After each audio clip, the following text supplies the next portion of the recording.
إن الحمد لله نحمده ونستعينه ونستغفره ونعوذ بالله من شرور أنفسنا وسيئات أعمالنا من يهده الله فلا مضل له ومن يضلل فلا هادي له وأشهد أن لا إله إلا الله وحده لا شريك له وأشهد أن محمدا عبده ورسوله اللهم صل وسلم على نبينا محمد وعلى آله وصحبه وتابعين وتابعيهم بإحسان إلى يوم الدين وبعد.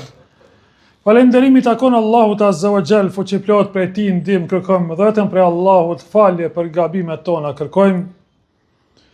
Atë që udhëzon Allahu askush nuk ka mundësi ta devijojë, dhe atë që lën Allahu në devijim në humbje askush nuk ka mundësi ta udhëzojë. Salatet, selamet, përshëndetjet tona më të përzemërta qofshin pejgamberin ton Muhammedin sallallahu alaihi wasallam, mbi familjen e tij të ndershme, mbi shokët e tij besnik dhe mbi mbar besimtarët të cilët e pasojnë në rrugën e pejgamberit Muhammed deri në ditën e gjykimit. Vëllezër të nderuar besimtar, Allahu Azza wa Jall thot në Kur'an: "Unë nuk i krijova xhinët dhe njerëzit për diçka tjetër vetëm se për të më adhuruar mua." Roli i njeriut në tokë është që t'i kryej obligimet karshi Allahut subhanahu wa taala. T'i kryej detyrimet që i ka karshi njerëzve të tjerë dhe të ruaj veten e tij nga çdo gjë që e determinon dhe e largon nga adhurimi dhe Allahut subhanahu wa taala apo nga mirësjellja me të tjerët. Këto në 3 dimensione është i ftuar njeriu në Kur'an dhe në Sunnet. Ta ruaj veten e tij, ta ruaj dinin e tij, ti ruaj mendimet dhe besimet që i ka të drejta, ashtu që ka kërkuar Allahu dhe pejgamberi Muhammed sallallahu alaihi wasallam, e mos të devijojnë nga rruga e drejtë. Allahu Azza wa Jall kërkoi prej pejgamberit sallallahu alaihi wasallam dhe i tha: "Fastaqim kama umirt." Qëndro në rrugë të drejtë ashtu qysh je urdhëruar. Qysh në ka urdhëruar Allahu, ashtu duhet të qëndrojmë. Dhe shpesh ajeti që lexohet në hutbe: "Dhe mos vdisni ndryshe vetëm se duke qenë musliman, të dorëzuar para të Madhit Allah." Vetëm se duke qenë musliman. E sot po jetojmë me një kohë të vështirë, me një kohë ku thirrësa po ka të shumt, por jo për din, por për ta lënë dinin, për ta lënë fenë Allahut Azza wa Jall, për ta lënë adhurimin dhe Allahut subhanahu wa taala. E këta i ka quajt pejgamberi sallallahu alaihi wasallam thirrësa në xhehenem, thirrësa në dyer të zjarrit. Ishte një shok i pejgamberit sallallahu alaihi wasallam i cili u quante Hudhaifa. Ai thoshte: "Çdo herë njerëzit e pyesnin pejgamberin sallallahu alaihi wasallam çka është mirë, dhe unë e pyesja pejgamberin sallallahu alaihi wasallam se çka është të keq, nga frika që mos të gaboj." Dhe i thash: "O i dërguari i Allahut, ne ishim në xahiliet, ishim në ignorancë, ishte kohë e keqe, kohë e sherrit. Pastaj erdhe ti dhe udhëzuam. Erdhë ky hajri madh, kjo mirësi. Pas ti hajri a ka sherr?" Ka thonë: "Po, do të vjen një periudhë keqe, një periudhë e sherrit. Po pas atij sherri a do të ketë hajër?" Ka thonë pejgamberi sallallahu alaihi wasallam: "Përsëri do të vjen një kohë që do të ketë hajër, por ai hajër do të jetë i mjegulluar. Ajo mirësi do të jetë e mjegulluar, jo e qartë. Po si u dërguar Allahut, po do të jenë disa njerëz që nuk janë të udhëzuar sipas sunetit tim. Nuk janë të udhëzuar sipas sunetit tim. Kanë gjëra të mira dhe kanë gjëra të këqija." Po përsëri në përgjithësi e ka quajt pejgamberi sallallahu alaihi wasallam koha e hajrit, sepse ka mundësi njeriu mu udhëzu edhe në këtë kohë. Por o i dërguar Allahut, pas kësaj periudhe të hajrit, a ka ndonjë periudhë të sherrit? Ka thonë: "Po, janë thirrës në dyer të xhehenemit, do të përhapen thirrës daveçi në dyer të xhehenemit. Kush i dëgjon ata, e hedhin në zjarr të xhehenemit." Po na tregoi dërguar Allahu si duken ata? Pejgamberi selam tha, ata tha, janë tha prej lëkurës tonë dhe flasin gjuhën tonë. E si është shpëtimi o i dërguar Allahut? Thot kapu për xhamatin e besimtarëve dhe për prijesin e tyre. Kapu për njerëzit e udhëzuar për me rujt veten tënde. Largohu nga mjediset e këqija, ku të largojnë dhe të devijojnë nga rruga e drejtë. Mos rri me ta, por rri me njerëzit e udhëzuar, me njerëzit që e kanë frikë Allahun Azza wa Jall, me njerëz që të përkujtojnë për ahiret, e të ndalojnë nga e keqja. E nëse nuk ka xhamat dhe nuk ka prijes, atëherë si t'ja bëj? Pa jeton me ndonjë vend të largët, ku nuk ka njerëz të udhëzuar, vetëm se njerëz të këqij, vetëm se njerëz pabesimtar. Pejgamberi sallallahu alajhi wasallam i tha, atëherë kapu edhe për rajtin ndonjë lisi dhe qëndroi fort në fenë Allahut subhanahu wa taala. Pa qëndroi dhe veti udhëzuar, nëse nuk ka njerëz tjerë të udhëzuar. Mos rri me njerëzit e këqij, sepse do besohet njeriu dhe devijon. Andaj o vëllezër të dashur, sot kemi raste që shumë njerëz thrasin në dyert e xhehenemit. Ai mund të jetë ndoshta edhe i veshur në petkun e hoxhës, thirrësit, apo thirrëses, apo ndonjë politikani, apo ndonjë njeri tjetër, apo ndonjë njeri me ndikim, me influencë, artiste, ku e diçka.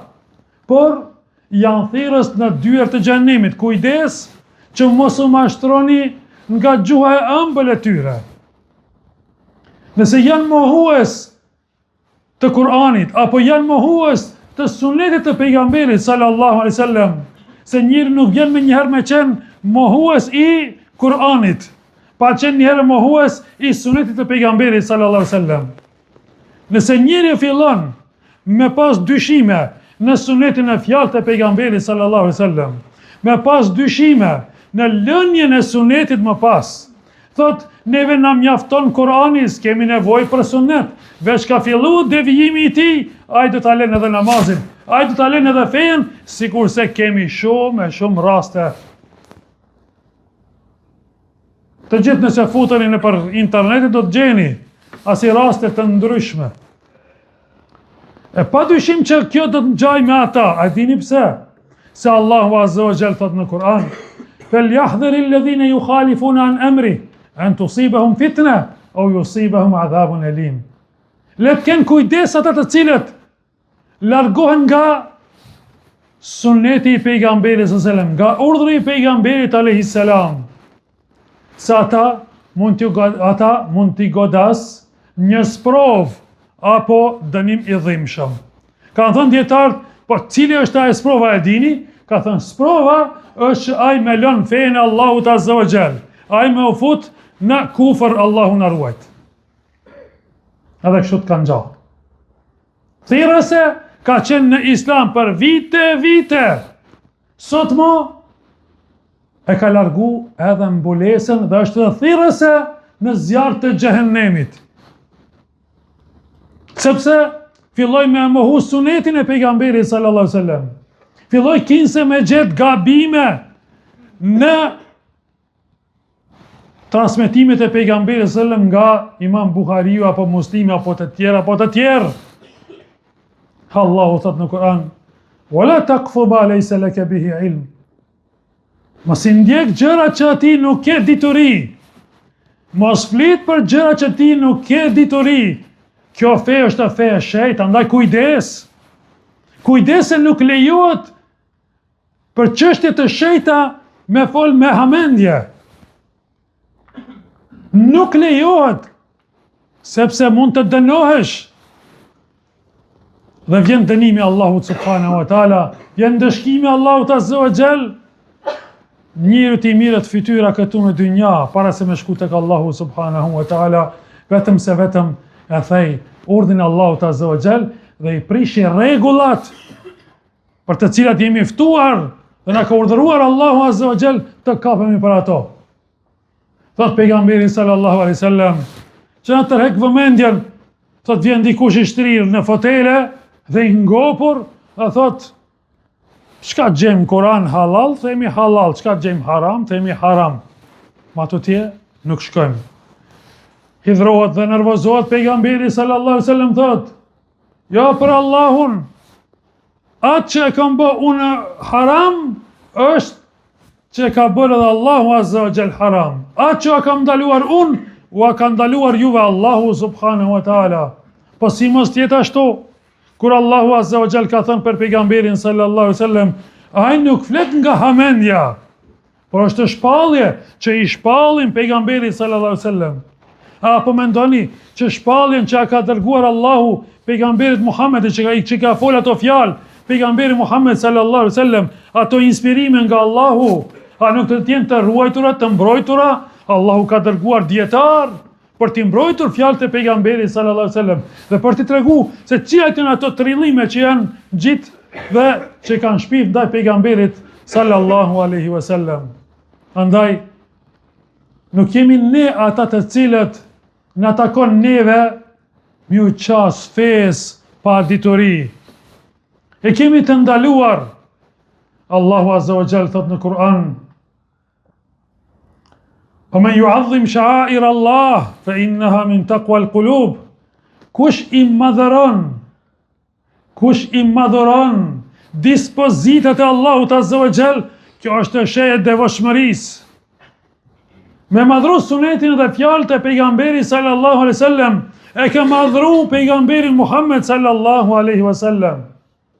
Është dispozitë e fesë, suneti pejgamberit sallallahu alaihi wasallam. Pas sunetin e pejgamberit alayhis salam, njeriu nuk ka mundësi me fal namaz. Se gjitha këto gjërat të sqaruara janë në sunetin e pejgamberit sallallahu alaihi wasallam. Sa rekate dhe çka lexohet në rukue, në sejdë, dhe gjëra tjera që kanë të bëjnë me fenë islame, janë ato gjëra që i ka shpjeguar pejgamberi Muhammed sallallahu alaihi wasallam. Nuk ka mundësi të kuptohet Kur'ani pas sunetin e pejgamberit sallallahu alaihi wasallam. Allahu azza wa jall thot në Kur'an, ai i cili e respekton pejgamberin sallallahu alaihi wasallam, ai është i udhëzuar. Ai udhëzohet. Wa in tuti'uhu tahtadu. Nëse e respektoni, e përfillni urdhën e pejgamberit sallallahu alaihi wasallam, do të jeni të udhëzuar. Përndryshe, nuk ka udhëzim pas sunetin e pejgamberit sallallahu alaihi wasallam. Elusim Allahun azza wa jall të na udhëzojë në rrugën e drejtë, të na fal gabimet. Aqulu qawli hadha wastaghfiru li wa lakum walhamdulillahi rabbil alamin.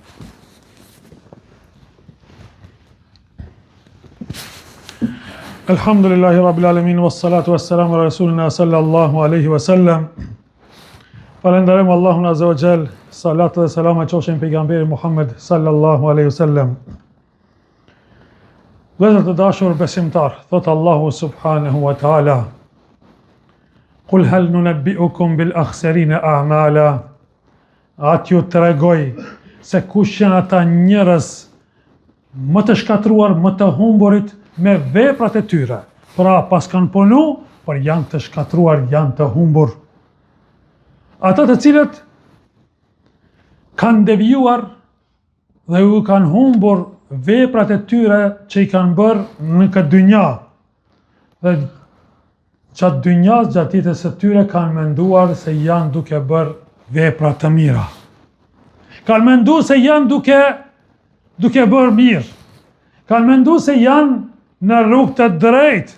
Kanë menduar se ne kemi më të mirë. Ne jemi të udhëzuarit, kurse këta besimtar, këta musliman janë të devijuar. E Allahu azza wa jalla na tregon për këta njerëz. Padyshim që veprat tona dhe fjalët tona duhet t'i krahasojmë me fjalët e Allahut dhe me fjalët e pejgamberit sallallahu alaihi wasallam, sepse aty është peshorja, për të peshuar drejt se sa e kemi më të mirë dhe sa e kemi të gabuar. Vëllezër dashur besimtar, ajo që ka kërkohet prej besimtarëve është që jeti sinqert. E dyta, të ketë dituri të shëndosh, të mësoj, të studioj, të pyes kur nuk din, e mos i qaset fes pa dituri. Dhe e treta, të ketë urtësi. Urtësi të di se kur dhe çka dhe si duhet të veprohet. Allahu Azza wa Jall u ka drejtuar pejgamberit sallallahu alaihi wasallam duke i thënë: "Udu ila sabili rabbika bil hikmati wal mau'izati al hasana."